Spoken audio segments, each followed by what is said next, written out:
ಪಕ್ಷದ ನಿರ್ಧಾರವನ್ನ ನಾನು ಸ್ವಾಗತ ಮಾಡ್ತೀನಿ ಅಂತ ಟಿವಿ9ಗೆ ಉಚ್ಚಾಟಿತ ಶಾಸಕ ಶಿವರಾಮ್ ಹೆಬ್ಬಾರ್ ಹೇಳಿಕೆಯನ್ನ ಕೊಟ್ಟಿದ್ದಾರೆ.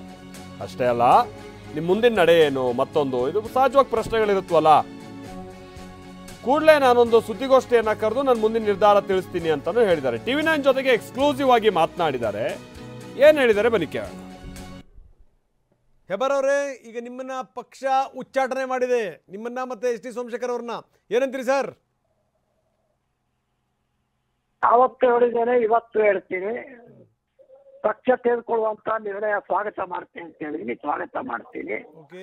ಯಾವ್ಯಾವ ಕಾರಣಕ್ಕೆ ಇದಾಯ್ತು ಅನ್ನೋದನ್ನ ಒಂದೆರಡು ದಿವಸದಲ್ಲಿ ನಾನು ಮತ್ತು ಸೋಮಶೇಖರ್ ಕೂಡ ಪತ್ರಿಕಾಗೋಷ್ಠಿ ಮಾಡಿ ವಿವರಣೆ ಕೊಡ್ತೀವಿ. ಏನ್ ನೀವಿಬ್ರು ಅದನ್ನೇ ಬಯಸ್ತಾ ಇದ್ರಿ ಅಂತ ಅನ್ಸುತ್ತೆ ಸರ್. ರೊಟ್ಟಿ ಜಾರ್ ತುಪ್ಪಕ್ಕೆ ಬೀಳುತ್ತೆ ಅಂತಾರಲ್ಲ ಹಂಗೆ. ನಾವು ಬಯಸ್ದಾಗ ಆಗೋದಾದ್ರೆ ಇಷ್ಟು ದಿವಸ ಯಾಕೆ ಲೇಟ್ ಆಗ್ತಿತ್ತು. ಅಂದ್ರೆ ಅಂದ್ರೆ ತಡವಾಗಿದೆ ಅಂತೀರಿ ತಾವು? ಅದನ್ನ ಹೇಳಿಲ್ಲ, ನಾವು ಬಯಸ್ದಾಗ ಆಗೋದಾದ್ರೆ ಇಷ್ಟು ದಿವಸ ಯಾಕೆ ಲೇಟ್ ಆಗಿತ್ತು ಅಂತ ಕೇಳಿದಕ್ಕೆ. ಅಲ್ಲ, ಯಾಕಂದ್ರೆ ನೀವು ಮತ್ತೆ ಸೋಮಶೇಖರ್ ಅವರು ಮೊಲಾಜ್ ಇಲ್ದಾನೆ ಬೇರೆ ಬೇರೆ ಪಕ್ಷದ ಕಾರ್ಯಕ್ರಮಗಳಲ್ಲಿ ಪಾಲ್ಗೊಳ್ತಾ ಇದ್ರೆ. ಕಾಂಗ್ರೆಸ್ ಪಾರ್ಟಿ, ಬೇರೆ ಬೇರೆ ಪಾರ್ಟಿ ಅಂದ್ರೆ ಏನು, ಕಾಂಗ್ರೆಸ್ ಪಾರ್ಟಿ ಜೊತೆಗೆ ಏನು ಅಂತಂದ್ರೆ ಯಾವ ನಾಯಕರ ಉಪಸ್ಥಿತಿನೂ ಕಾಣ್ತಿರ್ಲಿಲ್ಲ. ನಿಮ್ಮಿಬ್ಬರ ಉಪಸ್ಥಿತಿ ದೊಡ್ಡ ಮಟ್ಟದಲ್ಲಿ ಕಾಣ್ತಾ ಇತ್ತು. ನೀವು ಸ್ವಲ್ಪ ಮಾತಾಡೋದು ಕಡಿಮೆ, ಎಸ್ ಟಿ ಸೋಮಶೇಖರ್ ಮೊಲಾಜ್ ಇಲ್ದಾನೆ ಮಾತಾಡ್ತಾ ಇದ್ರು.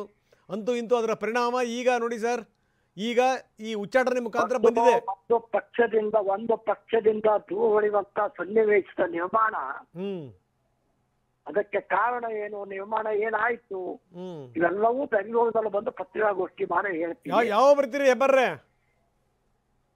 ಬರ್ತೀನಿ, 3-4 ದಿವಸ ಪತ್ರಿಕಾಗೋಷ್ಠಿ ಮಾಡಿ ಇಬ್ರು ಕೂಡ ಮಾತಾಡ್ತೀವಿ, ಇಬ್ರು ಕೂಡ ಹೇಳ್ತೀವಿ. ಸೊ ಇದು ಶಿವರಾಮ್ ಹೆಬ್ಬಾರ್ ಅವ್ರು ಹೇಳ್ತಾ ಇರುವಂಥದ್ದು ಮಾತು. ಅಂದರೆ ಅವ್ರು ಹೇಳ್ತಾ ಇರೋದಂದ್ರೆ, ಯಾವ ಕಾರಣಕ್ಕಾಗಿ ನಾವು ಉಚ್ಚಾಟನೆ ಮಾಡಬೇಕಾದಂಥ ಸನ್ನಿವೇಶ ಬಂತು, ನಾವ್ಯಾಕೆ ಪಕ್ಷದಿಂದ ಅಂತರ ಕಾಯ್ದುಕೊಳ್ಬೇಕಾಯ್ತು, ಇದನ್ನೆಲ್ಲ ನಾವು ಹೇಳಬೇಕಲ್ಲ, ಹೇಳ್ತೀವಿ ಅಂತ ಹೇಳ್ತಿದ್ದಾರೆ.